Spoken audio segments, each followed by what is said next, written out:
Salute India. नमस्कार प्यारे भविष्य निर्माताओं। आप सभी मित्रों का इस यूट्यूब चैनल पर बहुत बहुत हार्दिक स्वागत है। और जो भी साथी फेसबुक पर लाइव देख रहे हैं उनका भी बहुत बहुत स्वागत है। और उनसे गुजारिश करूंगा कि जो भी आंसर आपको आ रहा है प्लीज़ आप रिप्लाई दें, फीडबैक दें अपना, ठीक है मित्रों। आज का जो सेशन होगा वो होगा बाल विकास की अवस्थाओं पर। किन पर होगा? बाल विकास की अवस्थाओं पर होगा। और सबसे बेहतरीन हमारा ये जो टॉपिक है वो आज क्लियर हो जाएगा आपका बिल्कुल बिंदास बेहतरीन तरीके से, ठीक है। तो साथियों, मैंने इस चैनल के फेसबुक पेज पे काफ़ी क्वेश्चन अपलोड किए थे रोजाना के तरह, ठीक है। तो उसका जो प्रदर्शन मुझे मिला, मतलब बच्चों का जो प्रदर्शन आया, फीडबैक आया, बहुत ही बेहतरीन आया, ठीक है। तो फिर मैंने सोचा एक अच्छा सा प्यारा सा इस पर एक वीडियो बन जाए, ठीक है। तो चलो हम करते हैं आज के सेशन की शुरुआत। मित्रों, उचित विकल्प का चयन करना है आपको। तो शेष अवस्था कब से लेकर कहाँ तक होती है? मतलब जन्म से लेकर 6 वर्ष तक होती है। बाल्यावस्था 7 से 12 वर्ष तक होती है, बिल्कुल सही है। किशोरावस्था होती है 12 से 18 वर्ष तक, बिल्कुल सही है। इसका मतलब जो हमारे तीनों ऑप्शन है बिल्कुल राइट है। और तीनों जो अवस्थाएं हैं बिल्कुल सही है, ठीक है। हम गर्भावस्था का भी अध्ययन करते हैं बाल विकास में, ठीक है। तो यहाँ पर देख लेते हैं शेष अवस्था बिल्कुल सही है। जन्म से 6 वर्ष, 0 से 6 वर्ष लिखते हैं। इसका मतलब क्या है? 0 कुछ नहीं, बच्चा तो जन्म ले लिया बच्चे ने, तो है ना, प्रसव के बाद में बच्चा तो है ना कुछ, तो 0 नहीं मानते वहाँ पर। हम जन्म से 6 वर्ष की बात करेंगे, ठीक है। और बाल्यावस्था क्या? 7 से 12 वर्ष, ओके। किशोरावस्था मानते हैं 12 से लेकर 18 वर्ष तक, ठीक है। तो यहाँ पर जो हमारे ऑप्शन राइट होगा मित्रों, ऑप्शन डी बिल्कुल आपका राइट हो जाएगा, ठीक है। मेरा एक उद्देश्य है इन अवस्थाओं का जो आपको काल बताने का, ठीक है, समय काल बताने का, ठीक है। तो अगला क्वेश्चन आपके सामने इस प्रकार है। ये क्वेश्चन है उचित विकल्प का चयन करें। बिल्कुल वैसा ही क्वेश्चन है। शेष अवस्था, पूर्व बाल्यावस्था, उत्तर बाल्यावस्था। देखो मित्रों, हमने इस क्वेश्चन में देखा था कि जो बाल्यावस्था होती है वो 7 से 12 वर्ष की होती है, ठीक है, 7 से 12 वर्ष की होती है। पर बहुत सारे मनोवैज्ञानिक हैं जो बाल्यावस्था को पूर्व बाल्यावस्था, मध्य बाल्यावस्था और उत्तर बाल्यावस्था के रूप में भी मानते हैं, ठीक है। तो हम यहाँ देख लेते हैं कि पूर्व बाल्यावस्था और उत्तर बाल्यावस्था क्या चीज़ होती है। तो अगर हम पूर्व बाल्यावस्था और उत्तर बाल्यावस्था की अगर बात करें तो वहाँ पर शेष अवस्था है ना, जन्म से लेकर 2 वर्ष की हो जाती है। कहाँ से कहा था? जन्म से लेकर 2 वर्ष तक की हो जाती है। वैसे अगर शेष अवस्था की जो बात की जाए तो जन्म से 6 वर्ष तक की बात हुई थी, ठीक है। और अगर हम 7 से 12 की बात करते हैं उसकी बाल्यावस्था की, ठीक है, तो फिर इसमें देखिएगा आप, पूर्व बाल्यावस्था शिशु जो अवस्था होती है उसके अंदर इंक्लूड हो जाती है और वो 3 से लेकर 6 वर्ष तक मानी जाती है, बिल्कुल बेहतरीन तरीके से, ठीक है। और उत्तर बाल्यावस्था 7 से 12 वर्ष के अंदर मानी जाती है। तो यहाँ पर भी हमारा उपरोक्त सभी बिल्कुल सही है मित्रों, ठीक है। अब हम बात करते हैं खिलौनों की आयु। देखो ये जो क्वेश्चन है वो 3 प्रकार से आपको पूछा जा सकता है। खिलौनों की आयु कहा जाता है, खिलौने की आयु कहा जाता है और खिलौनों की आयु कहा जाता है, ठीक है। तो देखो यहाँ पर हमने देखा है कि खिलौनों की आयु विशेष तौर से किसे कहा जाता है। तो खिलौनों की आयु का आंसर हमारा क्या होगा? शैशव अवस्था होगा, बाल्यावस्था होगा, किशोर अवस्था होगा या फिर प्रौढ़ावस्था होगा। तो मित्रों, खिलौनों की आयु कहा जाता है शैशव अवस्था को, ठीक है। मतलब बच्चा शिशु होता है तब वो खिलौने से खेलता है। कब खेलता है? जन्म लेते खेलने थोड़ा लग जाता है, नहीं ना। तो कब? जब वो 3 वर्ष का होता है और 6 वर्ष के बीच में वो खिलौने से बहुत ज़्यादा प्रेम करता है और उनसे रंग बिरंगी खिलौनों से वो खेलता है और उसका आनंद लेता है, ठीक है। तो ये शैशव काल, मतलब अब इसका जो आंसर होगा वो हमारा फर्स्ट ऑप्शन राइट हो जाएगा, ऑप्शन ए। मतलब खिलौनों की आयु अगर आपको यूँ पूछ ली जाए कौन सी अवस्था है तो आपको बताना है शैशव अवस्था। और अगर इसी क्वेश्चन के अंदर आपको यूँ उत्तर बाल्यावस्था और पूर्व बाल्यावस्था का ये जो ऑप्शन आ जाए तो फिर आपको ये टिक नहीं करना मित्रों। इसमें फिर मैंने आपको बताया 3 से 6 वर्ष ये पूर्व बाल्यावस्था होती है ना, वो खिलौनों की आयु मानी जाती है, ठीक है। अगर यहाँ पर शेष अवस्था हो फिर भी बाल्यावस्था को हम जो पूर्व बाल्यावस्था होती है उसको इंपॉर्टेंस देते हैं, ठीक है, उनको ज़्यादा महत्व दिया जाता है। तो ऑप्शन ए भी यहाँ पर राइट हो जाएगा। देखो इस क्वेश्चन में क्या हुआ, खिलौने की आयु क्या है? पूर्व बाल्यावस्था, ऑप्शन ए है, ठीक है। जबकि यहाँ पर देखो खिलौने की आयु क्या है? शैशवावस्था, क्योंकि पूर्व बाल्यावस्था होती है वो शैशवावस्था के अंत में निहित होती है, ठीक है, ओके, 3 से 6 वर्ष के बीच में। और यहाँ पर देख लो ये बात है 3 से 6 वर्ष, 3 से 6 वर्ष की बात यहीं है, ठीक है। तो ये आपके बिल्कुल अच्छे तरीके से समझ में आ गया। फिर हम देखते हैं अब ये क्या है। ये जो जीन पियाजे की स्टेज, ये जो अवस्थाएं बताई है उन्होंने, है ना, संज्ञानात्मक विकास के, तो उसके संबंध में हम देख लेते हैं हमारा इसमें कौन सा जो आंसर है वो राइट होगा। तो खिलौनों की आयु कहा जाता है संवेदी पेशी अवस्था को, जन्म से लेकर 2 वर्ष तक। क्या जन्म से लेकर 2 वर्ष तक बालक खिलौने से खेलने लग जाता है? तो नहीं, गलत है। ठीक है, पूर्व संक्रियात्मक अवस्था 2 से 7 वर्ष के लिए बिल्कुल सही है। 2 से 7 वर्ष यानी 3 से लेकर 6 वर्ष की जो आयु होती है वो इसी के मध्य ही तो है। तो हमारा ऑप्शन कौन सा राइट हो जाएगा? ऑप्शन बी बिल्कुल राइट हो जाएगा यहाँ पर। ठीक है, चलो हम देख लेते हैं अगला क्वेश्चन आपके सामने कौन सा है। यह है उलझन की अवस्था कि क्या करूँ क्या ना करूँ। ठीक है, दुविधा की अवस्था, किस रास्ते पर जाऊँ, कोई कुछ कह रहा है कोई कुछ कह रहा है, मैं कुछ अलग ही सोच रहा हूँ। ये बहुत ही अद्भुत काल होता है। जरा इसके बारे में जरा सोचो कौन सा है। उलझन की अवस्था किसे कहा जाता है? तो मित्रों उलझन की अवस्था कहा जाता है आपके पूर्व किशोरावस्था को। किसको कहा जाता है? पूर्व किशोरावस्था को कहा जाता है। ठीक है, जब 12 से लेकर 18 की आयु होती है ना, तो इसमें जो पूर्व की किशोरावस्था होती है उसको कहा जाता है उलझन की अवस्था। क्या कहा जाता है? उलझन की अवस्था। अगर छोटी सी बात करें तो किशोरावस्था अपने आप में बहुत ही महत्वपूर्ण होती है। यहाँ इसके तो बहुत सारे लक्षण हैं, बहुत सारी इसकी तो मतलब विशेषताएं हैं। इसका बालक समस्यात्मक होता है ना। जीवन का सबसे कठिन काल भी इसे कहा जाता है, गोल्डन एज भी इसे कहा जाती है। उलझन की आयु भी यही है, तार्किक चिंतन की अवस्था भी यही है, परिवर्तन की अवस्था भी यही तो होती है। बसंत ऋतु क्या? क्योंकि इसमें क्या हो जाता है मित्रों, किशोरावस्था जो जिसमें बालक या फिर कोई बालिका होती है उसको अपने विषम लिंगियों से क्या हो जाता है? अट्रैक्शन हो जाता है, प्यार प्रेम हो जाता है, तो इसे बसंत ऋतु भी कहा जाता है ना। आदर्शवाद बनाम यथार्थवाद की स्थिति है ना। सौंदर्य को पशक होता है, हीरो बनता है ना। हीरो वर्शिप भी इसमें आती है, नायक पूजा, बहुत सारी विशेषताएं हैं। तो आगामी कुछ वीडियो में मैं आपको ये चीज़ें बिल्कुल बेहतरीन तरीके से क्लियर करूँगा। ठीक है, अब हम बात करते हैं अब 2 नंबर क्वेश्चन की। 2 नंबर क्वेश्चन आपके सामने इस प्रकार है। यह क्वेश्चन बोल रहा है मित्रों, वे संधि काल कहते हैं। तो वह संधि काल किसे कहते हैं? बिल्कुल बेहतरीन शानदार छोटा सा क्वेश्चन है। ये क्वेश्चन है हमारा पूर्व किशोरावस्था को भी वही संधि काल कहा जाता है। ठीक है, वही संधि काल पूर्व किशोरावस्था को ही कहा जाता है। ठीक है, 3rd नंबर क्वेश्चन आपके सामने इस प्रकार है। खिलौनों की आयु है बिल्कुल श्रेष्ठ अवस्था है या फिर पूर्व बाल्यावस्था या फिर उत्तर बाल्यावस्था या फिर किशोर अवस्था है। तो मित्रों इनमें से कौन सा हमारा ऑप्शन राइट हो जाएगा? आप जरा कमेंट करके मुझे बताएं। ठीक है, तो ऑप्शन जो हमारा बी है बिल्कुल राइट हो जाएगा। पूर्व बाल्यावस्था 3 से लेकर 6 वर्ष की जो आयु है हमारी वो कौन सी है? पूर्व बाल्यावस्था है और वही खिलौनों की आयु है। ठीक है, चलो अब बात करते हैं बालक के सामाजिक विकास में भूमिका होती है। किसकी भूमिका होती है? बालक का सामाजिक विकास। ठीक है, तो बालक के सामाजिक विकास में परिवार की भूमिका होती है, विद्यालय की भूमिका होती है, समाज की होती है, फिर उपरोक्त सभी की। तो बिल्कुल मित्रों बालक के सामाजिक जो विकास होता है उसमें सभी की भूमिका होती है। ठीक है, केवल परिवार में रहने से बालक का सामाजिक विकास नहीं हो पाएगा। परिवार के बाद में फिर वो आस पड़ोस में जाएगा, अपने समाज से परिचित होगा और कुछ समय बाद वो आंगनवाड़ी है और फिर विद्यालय में जाएगा, तो वहाँ पर उसका जो सामाजिक विकास है पूर्ण रूप से विकसित हो जाएगा। तो यहाँ पर ऑप्शन हमारा डी बिल्कुल राइट है मित्रों।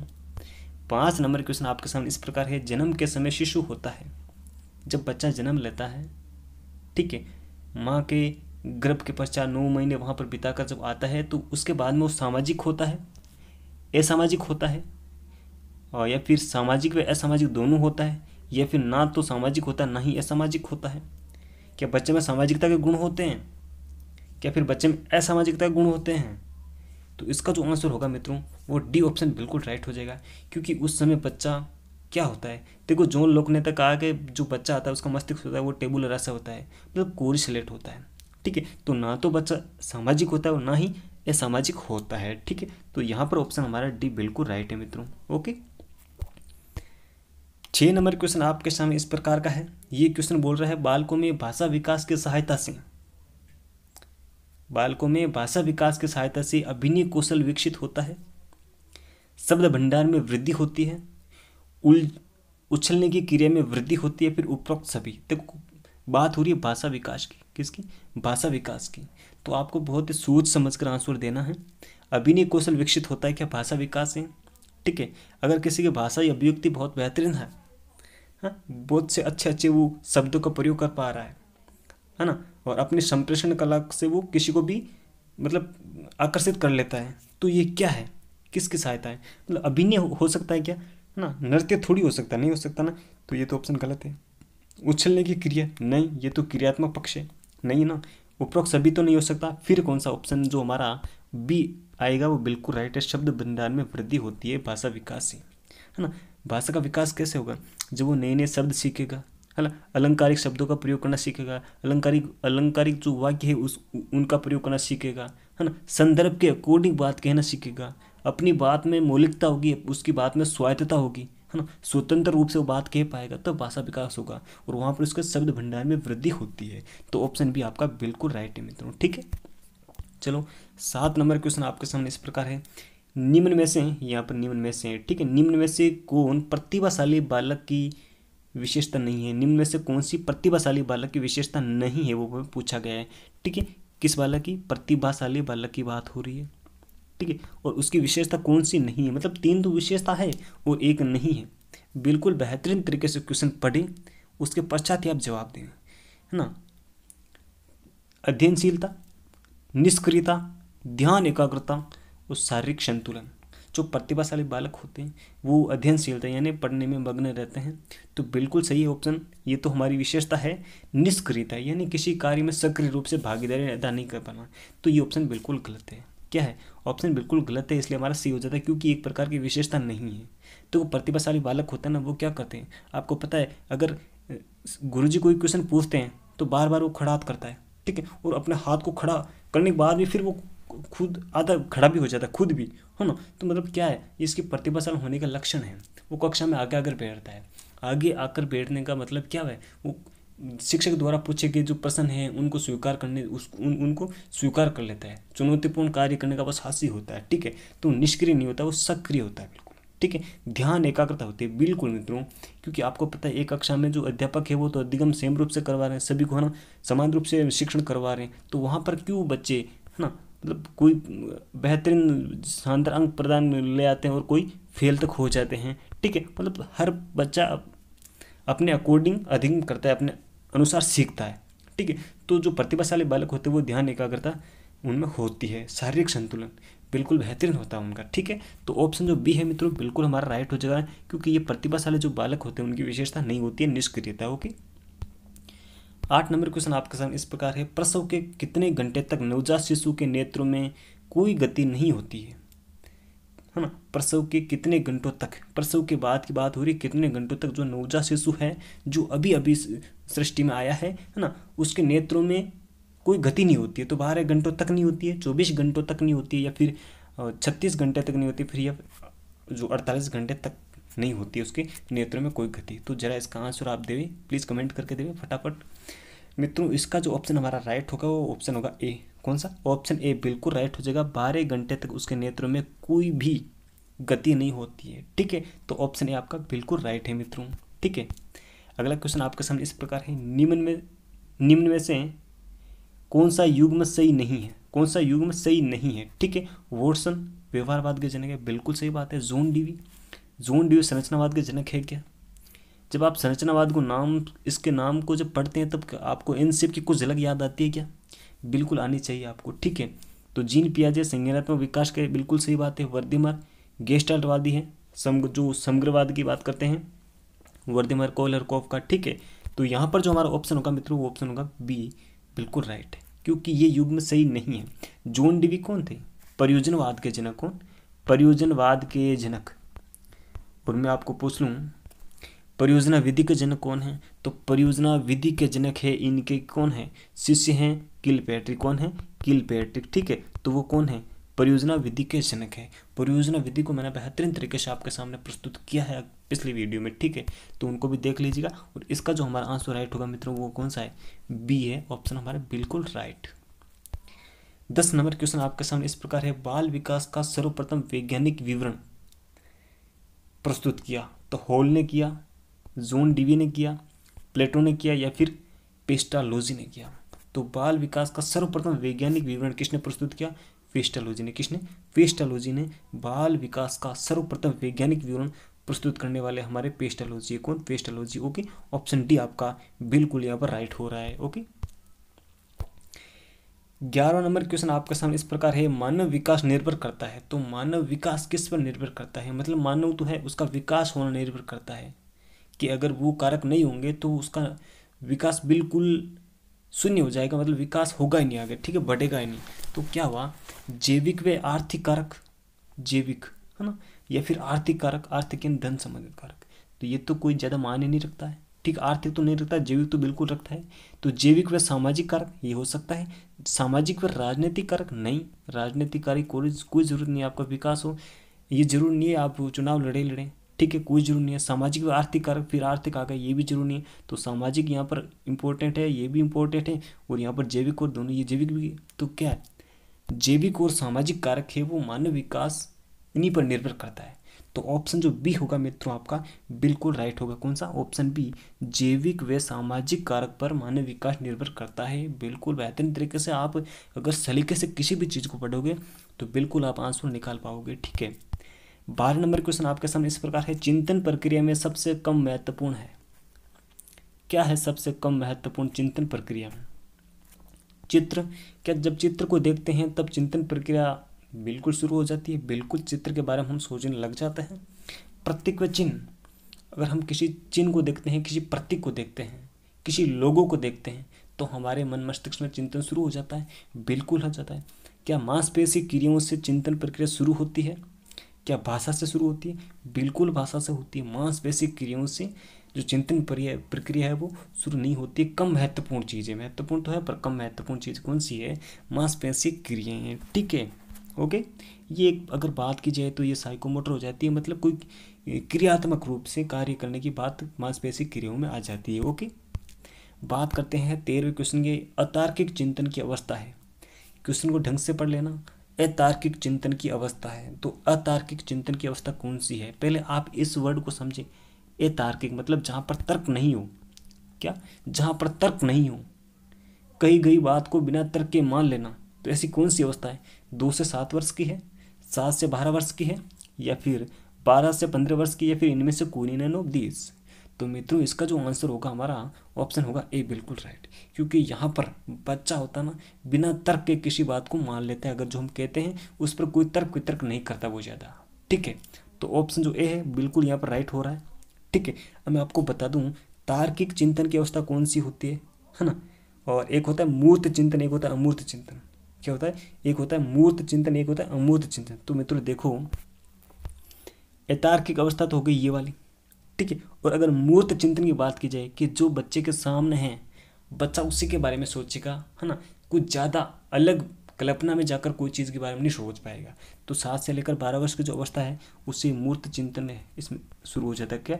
मूर्त चिंतन, ठीक है। और 12 से लेकर 15 तक तो इसमें अमूर्त चिंतन। कौन सा? अमूर्त चिंतन। इसके बाद की बात हो सकती है ये अमूर्त चिंतन 12 से प्लस, ठीक है। तो अमूर्त चिंतन 12 से प्लस की बात है, और मूर्त चिंतन है वो 7 से 12 और 2 से लेकर 7 तक अतार्किक चिंतन, जहाँ पर बच्चा कोई तर्क नहीं करेगा। ऑप्शन ए बिल्कुल राइट हो जाएगा मित्रों आपका, ठीक है। हम बात करते हैं 14 नंबर क्वेश्चन की, और ये क्वेश्चन आपके सामने बहुत ही बेहतरीन है। पूर्व विदलीय अवस्था में, पूर्व विदलीय अवस्था से संबंधित सही कथन है। सही कथन कौन सा है वो मैं छांटना। तो पूर्व विदलीय बच्चे एक से अधिक परिस्थिति में भाग ले सकते हैं। क्या? जो पूर्व विदलीय अवस्था मतलब विद्यालय जाने की जो उसे जाने से पहले की जो अवस्था होती है, उसमें बच्चे एक से अधिक परिस्थिति में भाग ले सकते हैं। ऐसा होता है क्या? नहीं होता है। पूर्व विदलीय बच्चे अपने विचार प्रक्रिया को उलट नहीं सकते। क्या उलट नहीं सकते? या फिर विचार प्रक्रिया उलट सकते हैं, या फिर इनमें से कोई नहीं। तो पहले हम देख लेते हैं पूर्व विदलीय जो अवस्था होती है वो कौन सी होती है। तो मित्रों पूर्व विदलीय अवस्था होती है हमारे पूर्व बाल्यकाल, है ना। पूर्व बाल्यकाल की अवस्था कौन सी होती है? 3 से 6 वर्ष की। यही जो अवस्था होती है यहाँ पर जो बच्चे आंगनवाड़ी में इन नर्सरी स्कूलों में जाना शुरू कर देते हैं, तो यही पूर्व विदलीय अवस्था होती है। और इसी अवस्था में क्या होता है, बच्चे वास्तव में उनके जो विचार प्रक्रिया होती है उसको उलट नहीं सकते हैं। तो ऑप्शन यहाँ पर बी बिल्कुल राइट हो जाएगा, ठीक है। और जो इसे क्या बोलते हैं? ए पलटावी अवस्था। क्या बोलते हैं? ए पलटावी अवस्था। देखो नाम लिख देता हूँ, ए पलटावी अवस्था, और एक होती है पलटावी अवस्था। यानी विचार होते हैं उसको धराम से पलट देते हैं, नहीं पलटते हैं। तो अपलटावी अवस्था होती है वो 2 से 7 वर्ष की होती है। कब? 2 से 7 वर्ष की अवस्था में होती है। वो जो पलटावी अवस्था होती है वो 7 से 12 वर्ष की अवस्था में होती है, ठीक है। यहाँ पर बच्चे अपने विचारों को उथल पुथल कर लेते हैं, ठीक है। तो पलटावी 7 से 12 और अपलटावी 2 से 7, ओके। तो यहाँ पर जो ऑप्शन राइट हो हमारा ऑप्शन बी बिल्कुल राइट हो गया मित्रों, ठीक है। अगला क्वेश्चन आपका सामने इस प्रकार है, व्यक्तिगत विभिन्नताओं के आधार पर शिक्षा देने हेतु निम्न में से कौन सा विकल्प उपयुक्त है। देखो, विकल्प एक से ज़्यादा, दो दो तीन चार, यहाँ तक साइकोलॉजी ये ऐसे सब्जेक्ट है जहाँ पर चारों चारों जो विकल्प है बिल्कुल आपको सही लग सकते हैं, पर हमें जो सबसे महत्वपूर्ण है उसको चूज करना है। व्यक्तिगत विभिन्नता मतलब हर बच्चे का ध्यान रखना है, ठीक है, क्योंकि आपको पता हर एक व्यक्ति विशेष होता है। आप अपना में बहुत विशेष हैं, तो आपका दोस्त भी बहुत विशेष है। तो व्यक्तिगत विभिन्नताएं के आधार पर शिक्षा देनी है, तो इनमें से कौन सा जो विकल्प है वो उपयुक्त है।